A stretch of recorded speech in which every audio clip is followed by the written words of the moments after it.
Oi pessoal, bom dia, tudo bem com vocês? Eu sou a Paulina e eu vou falar agora da parte da fisiologia do nosso sistema digestório. Bom, a fisiologia nada mais é do que processos biológicos e mecânicos, que vão ser responsáveis pela digestão dos alimentos, absorção de nutrientes e também eliminação de resíduos. Ou também pode ser considerado processos coordenados entre os nossos órgãos, enzimas e hormônios que vão garantir essa absorção dos nutrientes no nosso organismo e também a excreção dos resíduos, Bom, na fisiologia temos alguns órgãos que estão envolvidos nesse processo, como a cavidade oral, ou a boca, faringe e esôfago, o estômago, o intestino delgado, o intestino grosso, ou cólon, e o ânus. Iniciando pela cavidade oral ou a boca, vai ocorrer a primeira digestão, que é a digestão mecânica, que vai envolver essa quebra física dos alimentos para poder facilitar a sua transformação em partículas menores. Então, a ingestão do alimento vai ocorrer pela boca, onde vai ter a mastigação que vai ser realizada pelos dentes, enquanto a língua e o nosso palato mole vão ajudar a mover esse alimento até o nosso esôfago, e vai ter também a ajuda da úvula, para poder evitar com que o alimento vá para a nossa região respiratória do organismo. A saliva, produzida pelas nossas glândulas salivares, também vai ajudar nesse processo da mastigação, porque ela contém a enzima amilase salivar, que vai iniciar a digestão dos carboidratos, quebrando o amido em açúcares mais simples. Depois a gente vai ir para a parte da faringe e do esôfago, que também vão fazer parte desse processo. Então, após essa mastigação do alimento, que vai formar o bolo alimentar, ele vai ser empurrado para a nossa faringe e em seguida para o nosso esôfago, que ele é um tubo muscular que ele vai utilizar movimentos peristálticos ou contrações musculares para poder mover o nosso alimento em direção ao nosso estômago. Aqui eu trouxe imagens reais, de cada órgão para vocês observarem melhor. Então, ali vocês podem observar que a gente vai ter a nossa região da cavidade oral e também logo abaixo, que está bem em cima da mesa, a gente vai ter o nosso esôfago. Agora, entra a parte da digestão química dos alimentos, onde vai envolver a quebra de grandes moléculas de alimentos em componentes menores, para que assim eles possam ser absorvidos pelo nosso corpo e poder facilitar a nossa digestão. Isso tudo através de uma ajuda com as enzimas digestivas. Então, no estômago, quando o alimento chega, ele vai ser misturado com o nosso suco gástrico, que é composto pelo ácido clorídrico, e também enzimas digestivas, como o caso da pepsina, que vai iniciar a digestão das proteínas. Então, o alimento ele vai ser transformado em uma substância semilíquida, que vai ser chamada de quimo. Aqui, novamente, a gente mostra o nosso estômago em modo real. Na segunda imagem, vocês podem observar que o estômago tem aquelas pregas, aqui é como se fossem estrias, que são usadas, utilizadas como forma de fazer com que o nosso estômago dilate. Então, é graças àquelas pregas que no momento que a gente ingere muito alimento, o nosso estômago ele vai poder se dilatar, aumentar de tamanho. Aqui também vamos ir agora para o nosso intestino delgado, onde vai ocorrer a digestão química e a absorção de nutrientes. Então, no intestino delgado é a parte onde vai ocorrer a maior parte da digestão e absorção dos nossos nutrientes. E ele vai ser subdividido em 3 partes principais. O duodeno, que é onde o quimo vai se misturar junto com os sucos pancreáticos e a bile, que vão ajudar a digerir os carboidratos, lipídios e proteínas. O jejuno, que vai ser a parte de absorção de nutrientes, onde nessa parte as células intestinais vão possuir vilosidades e microvilosidades que vão aumentar essa área de absorção de nutrientes, e o íleo, que vai fazer a parte completa e vai finalizar a absorção dos nutrientes, como os aminoácidos, glicose e os ácidos graxos. Então, aqui novamente a imagem do órgão na vida real.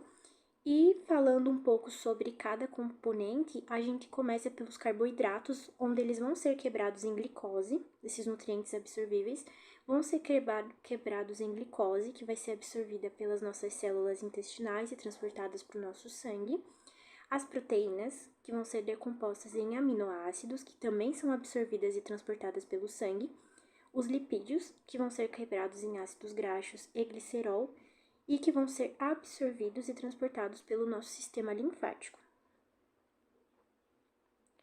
Agora, indo para o intestino grosso ou cólon. Então, aqui vai ocorrer o quê? Vai ocorrer a eliminação dos resíduos. Então, o que não é digerido ou absorvido, como fibras, minerais e água, ele vai seguir para o intestino grosso para poder ocorrer uma reabsorção de água. E o restante, vai ser transformado em fezes e armazenado no reto para ser eliminado através do ânus. Então, no nosso intestino grosso, ele vai ser responsável, por essa reabsorção da água e também eletrólitos, sais minerais, responsáveis pela nossa hidratação corporal, além também de formar e armazenar as fezes no nosso reto. Então, a microbiota intestinal, ela vai ser composta também por bactérias benéficas, que vão realizar a fermentação de fibras e outros componentes não digeríveis. E aqui no caso do ânus, então ele é a abertura final do nosso sistema digestório, onde vai ocorrer a excreção das fezes. Então, aqui do ladinho, uma imagenzinha mostrando ali o nosso intestino grosso, intestino delgado e também o ânus e o reto. E demais componentes, Então, aqui uma imagem real. E na parte agora das glândulas acessórias, que também vão fazer parte da digestão química e absorção de nutrientes. Então, a gente vai ter essas glândulas acessórias não são órgãos que fazem parte do sistema digestório, mas, como o nome diz, são acessórios para que o processo ocorra. Então, a gente começa pelas glândulas salivares, que vão produzir a saliva, como citado anteriormente, e que vão conter a enzima com amilase salivar, que inicia a digestão dos nossos carboidratos. Além disso, também, a saliva ela ajuda a lubrificar o alimento para poder facilitar a mastigação e a nossa deglutição, que seria aquele processo de engolir. O fígado já ele é responsável por produzir a bile. Então, ele é um fluido digestivo que vai emulsificar as gorduras, facilitando a ação das nossas enzimas lipolíticas, que são as enzimas dos lipídios. Então, ele também vai realizar essa metabolização de nutrientes e desintoxicação de substâncias. Já o pâncreas, ele tem funções exócrinas e endócrinas. Então, ele vai secretar o suco pancreático, que contém enzimas como amilase pancreática para carboidratos, lipase pancreática para lipídios e protease para proteínas. E, além disso, o pâncreas secreta hormônios como insulina e glucagon, que vão regular os níveis de glicose no sangue, sendo considerados funções endócrinas, e já em questão das amilases pancreáticas como funções exócrinas, para fora. Aqui as glândulas acessórias, primeira imagem observamos então o nosso fígado e a segunda imagem o estômago e logo embaixo o nosso pâncreas. Na parte de regulação nervosa e hormonal, como que funciona? Então, além dos órgãos envolvidos e todo o processo de digestão e ingestão de alimentos, o nosso sistema digestório ele também vai ser regulado por um complexo de sistemas de sinais nervosos e hormonais. Então, a gente vai ter o nosso sistema nervoso entérico, onde ele também é conhecido como segundo cérebro. Então, é uma rede de neurônios localizadas no nosso trato gastrointestinal, onde ele vai controlar a motilidade e secreção de enzimas e sucos digestivos, coordenando a digestão. Então, os hormônios digestivos, eles são vários e regulam as funções digestivas. Aqui eu citei alguns. Temos a gastrina, que estimula a secreção de ácido clorídrico no nosso estômago. A colicistoquinina, que estimula a liberação de bile pela vesícula biliar e secreção de enzimas pancreáticas. A secretina vai estimular a secreção de bicarbonato pelo pâncreas para poder neutralizar o ácido do duodeno, e a somatostatina inibe a secreção de ácido gástrico e enzimas pancreáticas.